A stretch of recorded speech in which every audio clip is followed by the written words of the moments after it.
galera! Hoje eu vim gravar a resenha do livro Sussurros do País das Maravilhas.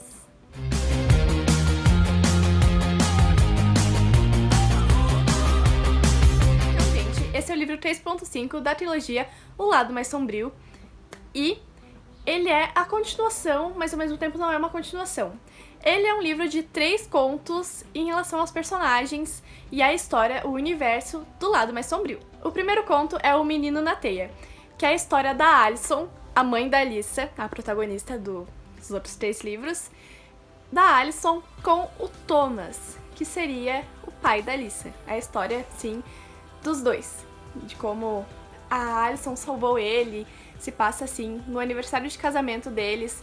Daí a Alison vai relembrando a infância dela, de como e quando ela conheceu Morfeu, quando o País das Maravilhas entrou na vida dela, porque ela aceitou que ele entrasse na vida dela, como ela se sentia em casa, como ela se sentia parte de alguma coisa no País das Maravilhas, mas ela foi encantada, puxada para salvar o cavaleiro, que era o Thomas. E o Thomas mostra um pouquinho também no Trem das Memórias do País das Maravilhas. Mostra pra Alison como era antes dele conhecer ela e como ela salvou ele. Ah, é muito fofo, muito fofo.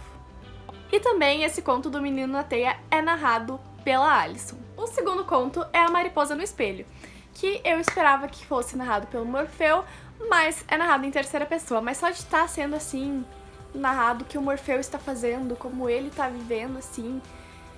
Ai, gente... A trilogia tem os teens, né? O Team Jeb e Team Morfeu. Nossa senhora, cara, meu coração pertence ao Morfeu. Ai, maravilhoso. Perfeito. Também, gente, esse é um livro que, como é 3.5, é um livro de contos, mas ao mesmo tempo é continuação. Então, assim, só leia se você tiver terminado de ler a trilogia. Não vá ler, é só uns contos, não vai ter spoiler. Tem spoiler sim, é parte de continuação também. Pra quem já sabe o que acontece na trilogia inteira. É uns adicionais extras, assim, e realmente parte da continuação da história, não é algo que vai afetar a história. Mas conta mais detalhado, sabe? Os furinhos que ficou, assim, mata mais a nossa curiosidade. Assim como a curiosidade que eu tinha bastante curiosidade em saber como que era essa coisa, como que a Alison tinha conhecido Morfeu, e é muito legal ele lidando com a Alison, a gente vendo, ele apresentando o País das Maravilhas pra ela, sendo Morfeu, sendo mais... o lado diabólico dele, como ela fala. Mas enfim, em A Mariposa no Espelho, a gente vê como foi ali quando a Alyssa tinha recém saído do País das Maravilhas pra viver a vida humana dela com o Jeb, como foi pro Morfeu. Ele foi no Trem das Lembranças do País das Maravilhas pra visitar as lembranças do Jeb, pra entender melhor como era o Jeb, como funcionava a mente dele e por que ele merecia atacar a Alyssa, né? O que a Alyssa enxergou nele que o Morfeu não tinha. Como assim ela preferiu viver a vida humana dela com ele ao invés de só ficar comigo direto? Como assim ela escolheu os dois e não só a mim? Então nesse conto, ele vê, junto com a gente, algumas das memórias do Jeb, de quando ele esteve no País das Maravilhas, e como é o sentimento dele pela Alyssa. A gente vê na narração em terceira pessoa, mostrando as memórias, e a gente também vê como o Morfeu, ele não se rende, ele respeita realmente a decisão da Alyssa, mas ele não se rende. Em nenhum momento ele deixou as provocações verbais de lado. Em nenhum momento ele deixou a paciência dele interferir no lado intraterreno dele de eu vou pegar o que é meu uma hora ou outra. Mesmo que para isso tenha que esperar décadas. Mas o que são algumas décadas para quem tem a eternidade, não é mesmo? De qualquer forma ele sai ganhando, porque, assim... Jeb passou uma vida com a Alyssa, mas o Morfeu vai passar a eternidade. Então, terceiro e último conto. 6 coisas impossíveis, que vem da frase... Às vezes, imagino 6 coisas impossíveis antes do café da manhã, do livro Alice no País das Maravilhas, o livro original de Lewis Carroll. E este conto é narrado pelo ponto de vista da Alyssa. É o conto mais longo e também é o conto que eu falei que entra na parte da continuação da história, que mostra pra gente como foi depois do final ali do terceiro livro. Que no final do terceiro livro a gente vê que ela conta que ela viveu a vida humana dela com o Jeb, e no final termina com ela caindo nos braços do Morfeu e voltando ao País das Maravilhas. Mas a gente fica curiosa, né? Eu pelo menos fiquei bem curiosa pra saber como foi a vida dela com o Jeb, porque apesar de preferir o Morfeu, o Jeb, como o Morfeu mesmo fala no segundo conto, até ele ficou ok, realmente o Jeb é um cavaleiro mortal nobre pra Alyssa. Realmente, não tem como negar que ele merece ela. Mas, eu queria saber como foi o casamento deles, como foi eles juntos, como foi depois a vida dela com o Morfeu. O que aconteceu? Eu queria saber. E entra na parte de continuação justamente porque conta. É contado com mais detalhes como que foi no final da vida da Alyssa, como que ela forjou a morte dela, quando ela morre no mundo humano pra ela ir pro País das Maravilhas.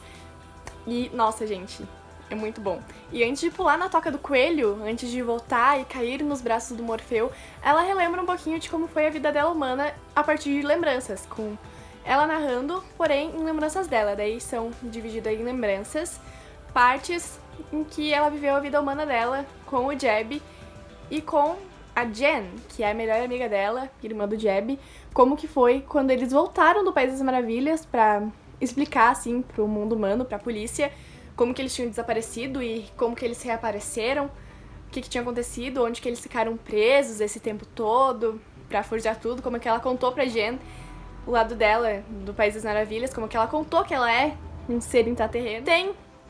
Vou contar spoilers, assim, do que tem no livro, só não vou falar como é que é, vocês vão descobrir como acontece lendo. Mas, gente, essa capa já é um super indício, Como a Alyssa tá? De noiva. O que tem no livro? Casamento! Casamento! Gente, esta capa aqui da Alyssa de noiva não é nada mais, nada menos do que uma ilustração dela do casamento dela com o Jeb. Tá, mas como assim? É um casamento dela com o Jeb e ela tá com a marca dela intraterrena aparecendo, o olho dela tá roxo, o que tá acontecendo? Vocês acham mesmo que o Morfeu ia ficar de fora do casamento da Alyssa, mesmo não sendo o casamento dela com ele ainda? Você acha que ele não ia testar o Jeb, assim, pra ver se ele merece mesmo ficar com a garota dele nesse tempo? Vocês acham mesmo que ele ia deixar ela casar assim? Não, pode ir viver sua vida no reino dos humanos com ele, pode casar com ele, eu não vou mais interferir em absolutamente nada. Vocês acham mesmo? Vocês acham mesmo que ele não ia mexer os palitinhos dele? Mas, gente, é muito bom. Assim, muito fofo. Vocês vão descobrir o que o Morfeu faz, por que a Alyssa tá desse jeito. Vocês vão ver no conto. Tudo pra mim. Mostra qual é e como é a família que a Alyssa e o Jeb constroem juntos. E, gente, é a coisa mais fofa do mundo. Os bisnetinhos deles, os filhos deles, assim, como é uma mistura muito misturada deles dois juntos. Gente, perfeito. E também mostra como é usada, não sei se vocês lembram, da lágrima que o Jeb recebe. A lágrima do desejo dele. Muito fofo. Muito, muito, muito fofo.